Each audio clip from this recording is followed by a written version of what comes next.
I was gonna stop there, but then I can't because of what happened. So I'm gonna continue on. If you remember, guys, no, part 1 is the tributes. It was 9 chapters, and now we're in part 2, the games. Okay, and we are in chapter 10. All right, so chapter 10. Pita just revealed this huge thing, no? He just announces to the world and to Katniss that, yeah, I have a crush on her. What's gonna happen?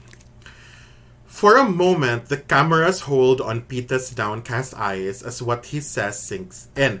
Can we just remember that he's the guy who gave her the bread, okay? He's the guy who, when she was dying, he kind of got himself slapped by his mom just so he could give her bread. And it's really what made her family survive, no? And he's been the guy who's been so nice to Katniss all throughout the Hunger Games. And then, in the end of the last chapter, or the last chapter, he kind of says, I don't want to train with her anymore. And so she's like, okay, whatever, he's my enemy. And then now he reveals that, no, actually, he's kind of like been in love with her his whole life. What is going on? Katniss is so confused. She can't be a good figure Pita out, right? Like, in the past chapters, she hasn't been able to figure Pita out. And now she really must be so confused. Because even as a reader, we are so confused about what's happening. For a moment, the cameras hold on Pita's downcast eyes as what he says sinks in. Then I can see my face, mouth half open, in a mix of surprise and protest magnified on every screen as I realize me, he means me. I press my lips together and stare at the floor, hoping this will conceal the emotions starting to boil up inside of me. Okay, so Pita reveals this, and then the camera goes to Katniss, and then she's like, What's happening? Okay. Oh, that is a piece of bad luck, says Caesar, and there's a real edge of pain in his voice. The crowd is murmuring in agreement. A few have even given agonized cries. It's not good, agrees Pita. Well, I don't think any of us can blame you. It would be hard not to fall for that young lady, says Caesar. She didn't know? Pita shakes his head. Not until now. I allow my eyes to flicker up to the screen long enough to see that the blush on my cheeks is unmistakable. Wouldn't you love to pull her back out here and get a response? Caesar asks the audience. The crowd screams assent. Sadly, rules are rules, and Katniss Everdeen's time has been spent. Well, best of luck to you, Pita Millark. And I think I speak for all of Pan Am when I say our hearts go with yours.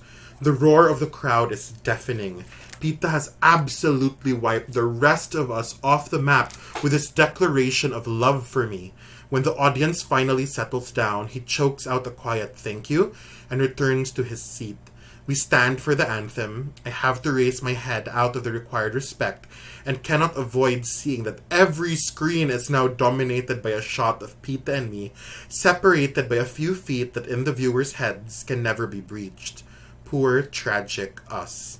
But I know better. Okay, so Pita declaring his love for Katniss got such a reaction. People are freaking out. The people are like cheering for him, are loving him. And the camera, all it is, it's all focused on Pita and Katniss good. And so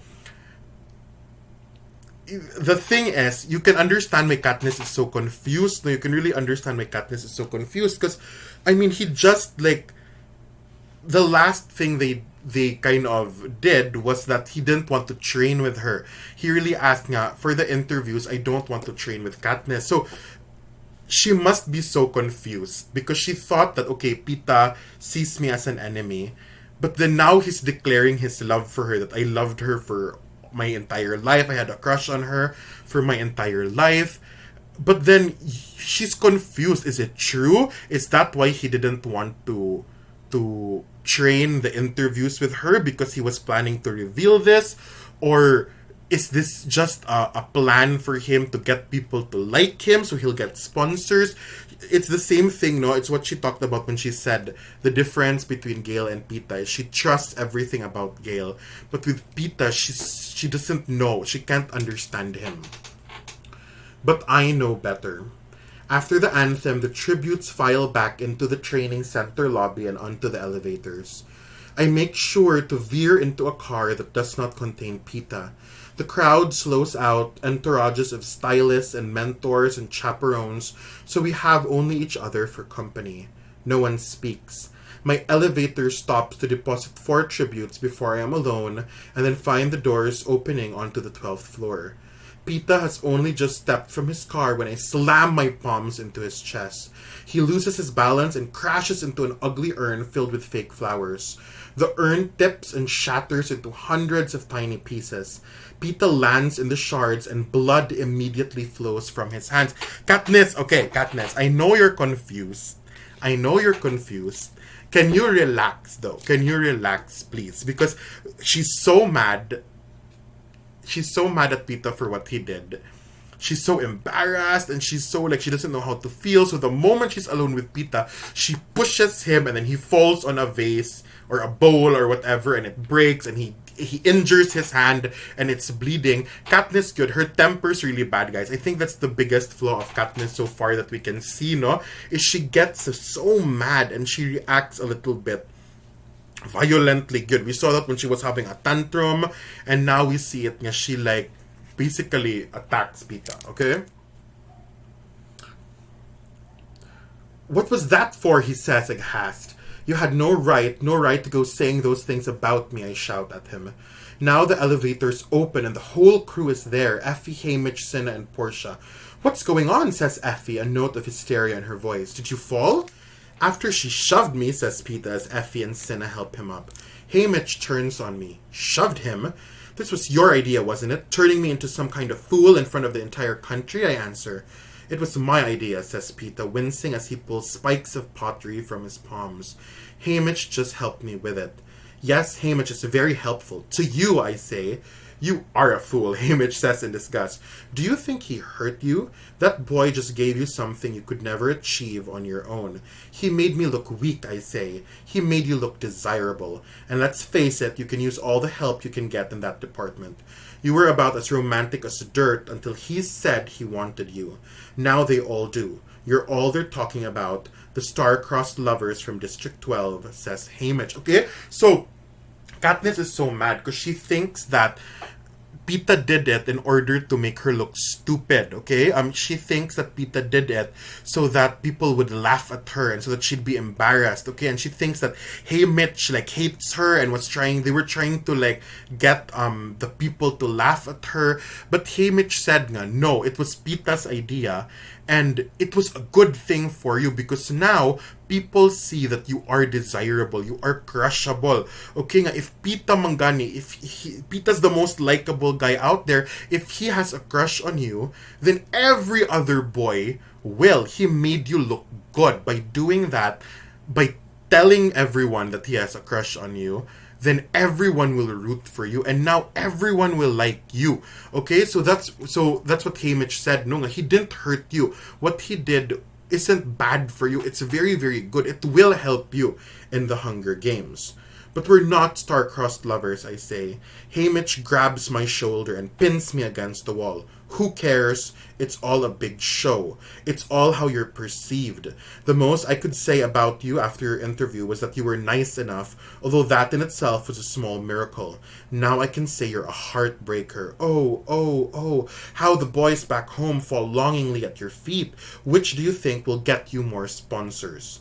The smell of wine on his breath makes me sick. I shove his hands off my shoulders and step away, trying to clear my head.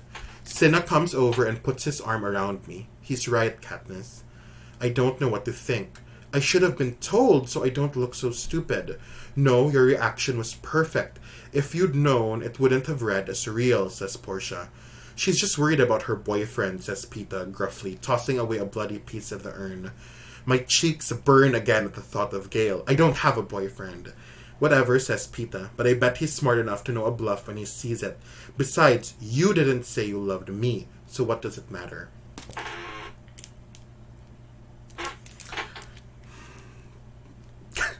Katniss, chill, okay?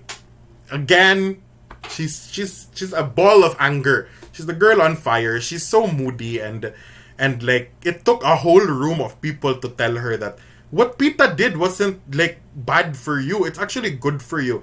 And Pita Pugid said, I didn't say you loved me. I said I loved you. It makes you look good. It doesn't make you look weak. It makes you look desirable. And he was Pugid like, Mark, she's just worried about her boyfriend back home. You there, Gail? Oh, Gail was watching it though.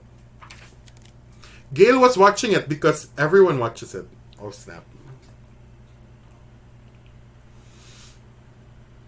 I love this book. The words are sinking in, my anger fading. I'm torn now between thinking I've been used and thinking I've been given an edge. Haymitch is right. I survived my interview, but what was I really? A silly girl spinning in a sparkling dress, giggling? The only moment of any substance I had was when I talked about Prim. Compare that with Thresh, his silent deadly power, and I'm forgettable. Silly and sparkly and forgettable. No, not entirely forgettable. I have my 11 in training.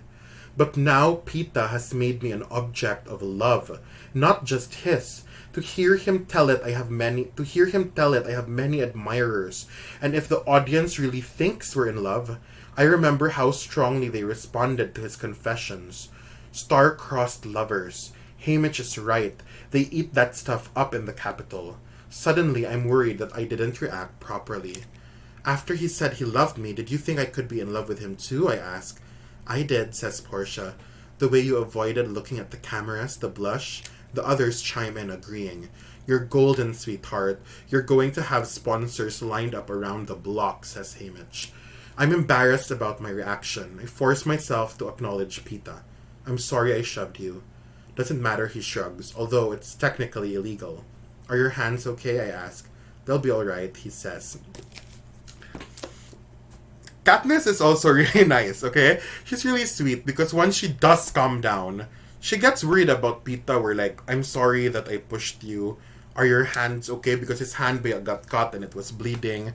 And Pita was like, it's fine, it's okay. But it's confusing, guys. So it's confusing because now Katniss is thinking that, okay, so does he really like me? Or did he just say that because of the cameras? Did he just say that because it would help us survive? So it's very confusing, especially since Haymitch's advice all the time is like, never mind, even if it's not true, like, just pretend to survive, okay? It's very confusing. And now, like, I'm sure Katniss must be thinking, like, so what? Like, does he like me? You know what? She has bigger things to worry about. She's entering the Hunger Games tomorrow.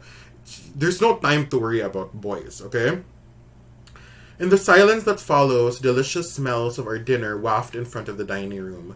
Come on, let's eat, says Haymitch. We all follow him to the table and take our places. But then Pita is bleeding too heavily and Portia leads him off for medical treatment. We start the cream and rose petal soup without them. By the time we've finished, they're back. Pita's hands are wrapped in bandages. I can't help feeling guilty. Tomorrow we will be in the arena. He has done me a favor and I have answered with an injury. Will I never stop owing him? After dinner, we watch the replay in the sitting room. I seem frilly and shallow, twirling and giggling in my dress, although the others assure me I am charming. Pita actually is charming, and then utterly winning as the boy in love. And there I am, blushing and confused, made beautiful by Cinna's hands, desirable by Pita's confession, tragic by circumstance, and by all accounts, unforgettable. When the anthem finishes and the screen goes dark, a hush falls on the room. Tomorrow at dawn, we will be roused and prepared for the arena. The actual games don't start until 10 because so many of the capital residents rise late. But Pita and I must make an early start. There is no telling how far we will travel to the arena that has been prepared for this year's games. I know Haymitch and Effie will not be going with us. As soon as they leave here, they'll be at the games headquarters, hopefully madly signing up our sponsors, working out a strategy on how and when to deliver the gifts to us. Cinna and Portia will travel with us to the very spot from which we will be launched into the arena. Still, final goodbyes must be said here. Effie takes both of us by the hand and, with actual tears in her eyes, wishes us well. Thanks us for being the best tribute it has ever been her privilege to sponsor. And then, because it's Effie and she's apparently required by law to say something awful, she adds, I wouldn't be at all surprised if I finally get promoted to a decent district next year. Then she kisses us each on the cheek and hurries out, overcome with either the emotional parting or the possible improvement of her fortunes. Hamish crosses his arms and looks us both over. Any final words of advice? Asks Pita. When the gong sounds, get the out of there. You're neither of you up to the bloodbath of the cornucopia. Just clear out, put as much distance as you can between yourselves and the others, and find a source of water, he says. Got it? And after that, I ask. Stay alive, says Hamish. It's the same advice he gave us on the train, but he's not drunk and laughing at this time, and we only nod. What else is there to say? When I head to my room, Pita lingers to talk to Portia. I'm glad. Whatever strange words of parting we exchange can wait until tomorrow. My covers are drawn back, but there is no sign of the red-headed Avox girl. I wish I knew her name. I should have asked it. She could write it down maybe, or act it out, but perhaps that would only result in punishment for her. I take a shower and scrub the gold paint, the makeup, the scent of beauty from my body. All that remains of the design team's efforts are the flames on my nails. I decide to keep them as a reminder of who I am to the audience. Katniss, the girl who was on fire. Perhaps it will give me something to hold on to in the days to come. I pull on a thick fleecy nightgown and climb into bed. It takes me about 5 seconds to realize I'll never fall asleep. And I need sleep desperately, because in the arena every moment I give into fatigue will be an invitation to death. It's no good. 1 hour, 2, 3 pass, and my eyelids refuse to get heavy. I can't stop trying to imagine exactly what terrain I'll be thrown into. Desert, swamp, a frigid wasteland. Above all, I am hoping for trees, which may afford me some means of concealment and food and shelter. Often there are trees because barren landscapes are dull and the games resolve too quickly without them. But what will the climate be like? What traps have the game makers hidden to liven up the slower moments? And then there are my fellow tributes. Okay, so this chapter, guys, it's really the chapter before the games start, no? And, I mean, we've been through a lot. We've been through the reaping, and we've been through the train ride, and we've been through the training, and we've been through the interviews, and we've had that huge confession, no? And now it's just the silence before the games, and it's so nerve-wracking, and I don't know if you feel it. I don't know if you feel nervous too. I hope you do. I hope you're invested in this story, you know, because we're like 150 pages into it, and the games are just about to start. It's such a good book, and it's so, and you're like, of course, it's so human, no? It's such a human thing where the night before something very exciting or something very scary, you can't sleep. You're too nervous to sleep. Your body won't let you sleep yet, because you're just either excited for or dreading. In Katniss's case, she's dreading the game where she has to fight for her life. The more anxious I am to find sleep, the more it eludes me. Finally, I am too restless to even stay in bed. I pace the floor, heart beating too fast, breathing too short. My room feels like a prison cell. If I don't get air soon, I'm going to start to throw things again. I run down the hall to the door to the roof. It's not only unlocked, but ajar. Perhaps someone forgot to close it, but it doesn't matter. The energy field enclosing the roof prevents any desperate form of escape, and I'm not looking to escape, only to fill my lungs with air. I want to see the sky and the moon on the last night that no one will be hunting me. The roof is not lit at night, but as soon as my bare feet reach its tiled surface, I see his silhouette black against the lights that shine endlessly in the capital. There's quite a commotion going on down in the streets. Music and singing and car horns, none of which I could hear through the thick glass window panels in my room. I could slip away now without him noticing me. He wouldn't hear me over the din, but the night air is so sweet. I can't bear returning to that stuffy cage of a room. And what difference does it make, whether we speak or not? My feet move soundlessly across. So she goes to the roof, no? Katniss runs to the roof because she just wants fresh air and she wants to look at the moon for the last night and no one is trying to kill her. She reaches the roof and she sees someone in the roof. And Come on. We know who it is, okay? We know who it is. But she sees someone in the roof and she decides, it doesn't matter. I'll talk to him, okay? My feet move soundlessly across the tiles. I'm only a yard behind him when I say, you should be getting some sleep. He starts but doesn't turn. I can see him give his head a slight shake. I didn't want to miss the party. It's for us after all.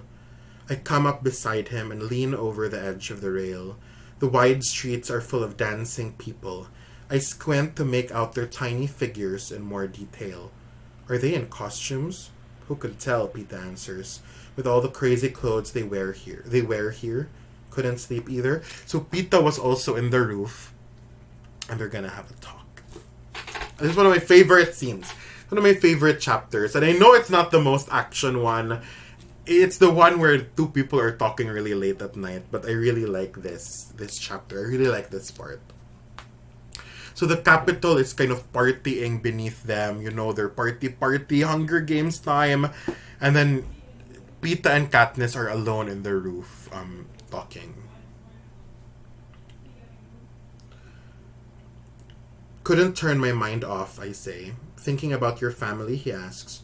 No, I admit a bit guiltily. All I can do is wonder about tomorrow, which is pointless, of course. In the light from below, I can see his face now. The awkward way he holds his bandaged hands. I really am sorry about your hands. You see, Katniss, she makes a mess, but then she tries to fix it. She tries to clean it up. It doesn't matter, Katniss, he says. I've never been a contender in these games anyway. That's no way to be thinking, I say. Why not? It's true. My best hope is to not disgrace myself, and he hesitates. And what, I say? I don't know how to say it exactly, only I want to die as myself. Does that make any sense? He asks. I shake my head. How could he die as anyone but himself? I don't want them to change me in there, turn me into some kind of monster that I'm not. I bite my lip, feeling inferior. While I have been ruminating on the availability of trees, Pita has been struggling with how to maintain his identity, his purity of self. Do you mean you won't kill anyone? I ask. No, when the time comes, I'm sure I'll kill just like everybody else. I can't go down without a fight, only I keep wishing I could think of a way to show the capital they don't own me, that I'm more than just a piece in their game, says Pita. But you're not, I say. None of us are. That's how the games work. Okay, but within that framework, there's still you, there's still me, he insists. Don't you see? A little, only, no offense, but who cares, Pita, I say. I do. I mean, what else am I allowed to care about at this point? He asks angrily. He's locked those blue eyes on mine now, demanding an answer. I take a step back. Care about what Haymitch said, about staying alive. Pita smiles at me, sad and mocking. Okay, thanks for the tip, sweetheart. It's like a slap in the face, his use of Haymitch's patronizing endearment. Look, if you want to spend the last hours of your life planning some noble death in the arena, that's your choice. I want to spend mine in District 12. Wouldn't surprise me if you do, says Pita. Give my mother my best when you make it back, will you? Count on it, I say. Then I turn and leave the roof. Okay, so unique moment, no? It's weird because Pita, again, he's so good at getting people to love him, no? But in this moment, he really is very himself. And he's sharing with Katniss his thoughts, you know, where he's saying that I'm not really scared of dying. What I'm scared of is I'm scared that I'm gonna become a monster in the arena. I'm scared that the capital will turn me into a killer good. And I don't want to be a killer. I wanna be me. I wanna be Pita. I wanna be the baker's son. I wanna be the boy from District 12. That's who I want to be. That's how I want to live as. That's who I want to die as. And Katniss doesn't get it. Again, no, this is Pita really being himself, no, and asking the questions that are in his head and in his heart. And Katniss is like, why are you thinking about that? Like, why are you focusing on that? Katniss Good is like, Pita confuses her good, even when he's not trying to be charming, even when he's just really talking about the things in his head and in his heart. Katniss doesn't understand him. And she gets mad, Pagid. She gets mad that she doesn't understand him because she knows he's a nice guy, guys. I mean, he's so nice to her. He does so many great things for her, from the bread. And even now, enough to him kind of saying that he's in love with her in front of everyone, and it's gonna get her a lot of sponsors. So much of what Pita does is to help Katniss, and she can't trust him. She can't trust him. She won't trust him. I spend the rest of the night slipping in and out of a doze, imagining the cutting remarks I will make to Pita Millark in the morning. Pita Millark. We will see how high and mighty he is when he's faced with life and death.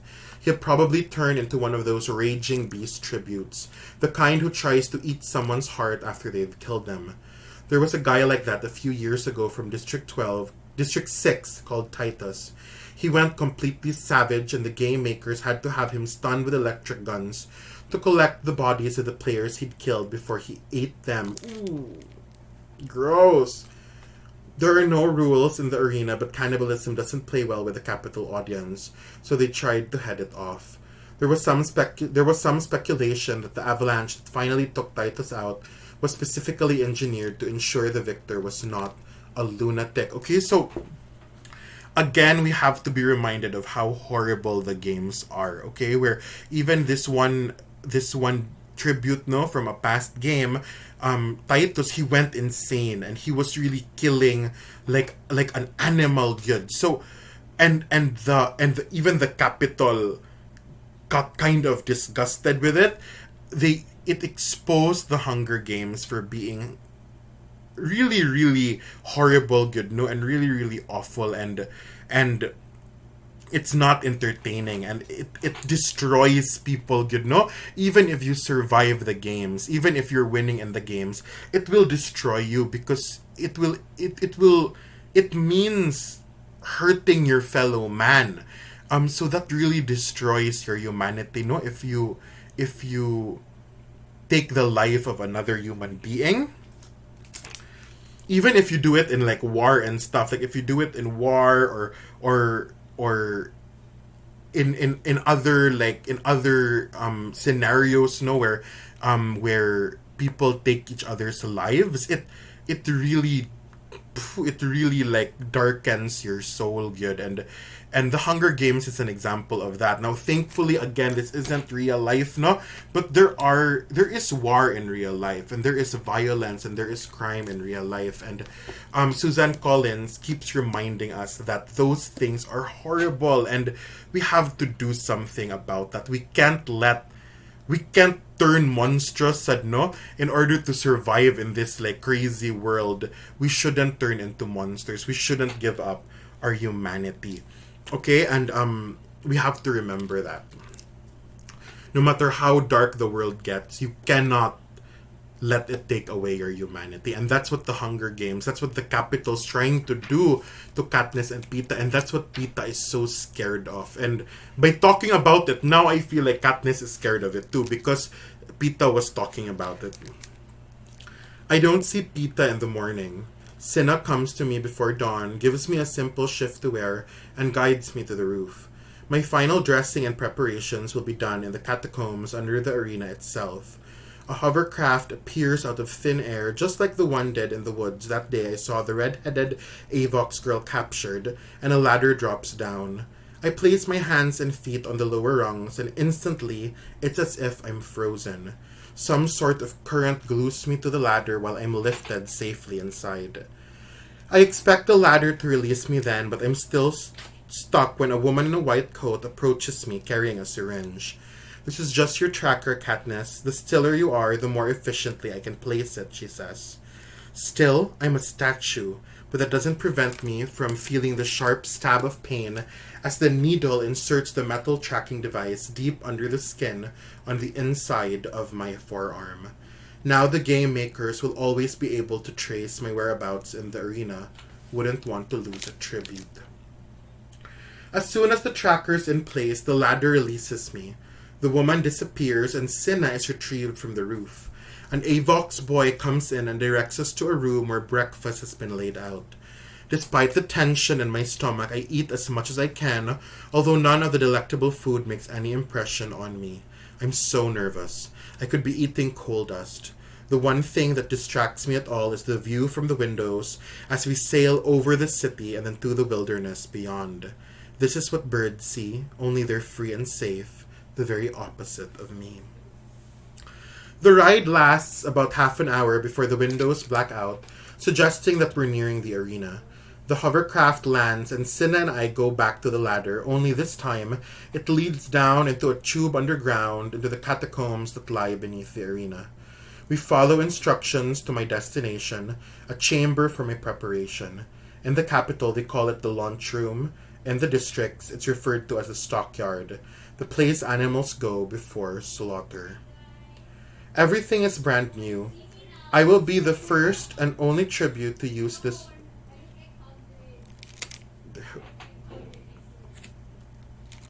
Sorry, they're very loud outside, and it's such a tense moment. Okay, so it's really the moment before the games. No, it's really the moment before the games, and it's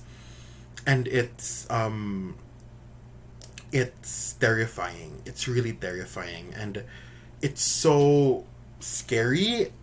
It's even scarier than the interviews, and I hope you feel that too. I don't know, even reading it now, I feel scared, and it's cool because it's in a book. I'm reading it in the safety of my library, and the people outside are really loud, but this book really pulls you in. This book really makes you feel like you're there, and it's scary. And what's gonna happen? Everything is brand new. I will be the first and only tribute to use this lunchroom. The arenas are historic sites preserved after the games, popular destinations for capital residents to visit, to vacation. Go for a month, rewatch the games, tour the catacombs, visit the sites where the deaths took place. You can even take part in reenactments. They'll reenact the games, pagyud. They say the food is excellent. I struggle to keep my breakfast down as I shower and clean my teeth. Cinna does my hair and my simple trademark braid down my back. Then the clothes arrive. The same for every tribute. Cinna has had no say in my outfit, does not even know what will be in the package, but he helps me dress in the undergarment, simple tawny pants, light green blouse, sturdy brown belt, and thin, hooded black jacket that falls to my thighs. The material in the jacket's designed to reflect body heat. Expect some cool nights, he says. The boots worn over skin-tight socks are better than I could have hoped for. Soft leather are not unlike my ones at home. These have a narrow, flexible rubber sole with treads, though. Good for running. I think I'm finished when Cinna pulls the gold Mockingjay pin from his pocket. I had completely forgotten about it. Where did you get that, I ask. Off the green outfit you wore on the train, so the pin's there! I'm not wearing my pin now, but it is here. Remember the pin? The one Madge gave her. Cinna kept it for her, and now he's giving it to her. So she's gonna have it in the arena. Where did you get that, I ask. Off the green outfit you wore on the train, he says. I remember now taking it off my mother's dress, pinning it to the shirt. It's your district token, right? I nod, and he fastens it on my shirt. It's barely cleared the review board. Some thought the pin could be used as a weapon, giving you an unfair advantage, but eventually they let it through. Says Cinna, they eliminated a ring from that District 1 girl, though. If you twisted the gemstone, a spike popped out, poisoned one. She claimed she had no knowledge the ring transformed, and there was no way to prove she did. But she lost her token. There, you're all set. Move around, make sure everything feels comfortable. I walk, run in a circle, swing my arms about. Yes, it's fine. Fits perfectly. Then there's nothing to do but wait for the call, says Cinna, unless you think you could eat any more. I turn down food but accept a glass of water. I will drink as well.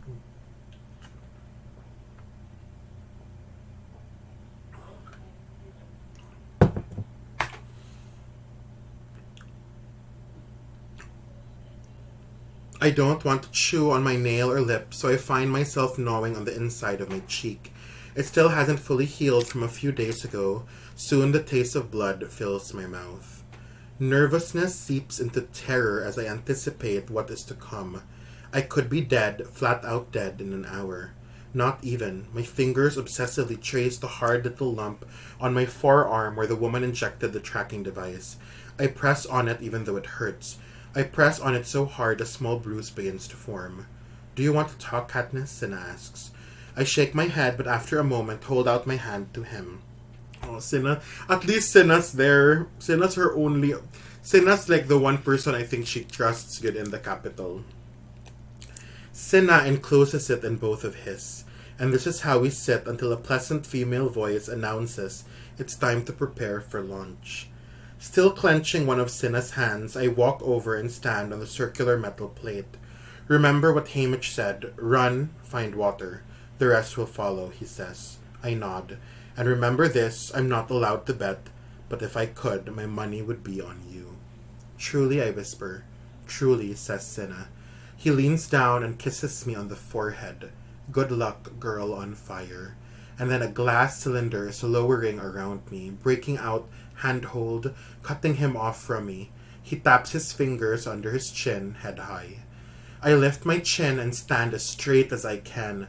The cylinder begins to rise. For maybe 15 seconds, I'm in darkness, and then I can feel the metal plate pushing me out of the cylinder into the open air. Okay, so she was with Cinna, and he kissed her on the forehead, and he said, you can do it, I would bet on you, you can win. And then all of a sudden, this glass tube, like, cuts her off, and then brings her up, and it's dark, and then all of a sudden, it's bringing her into the arena. The games are officially starting.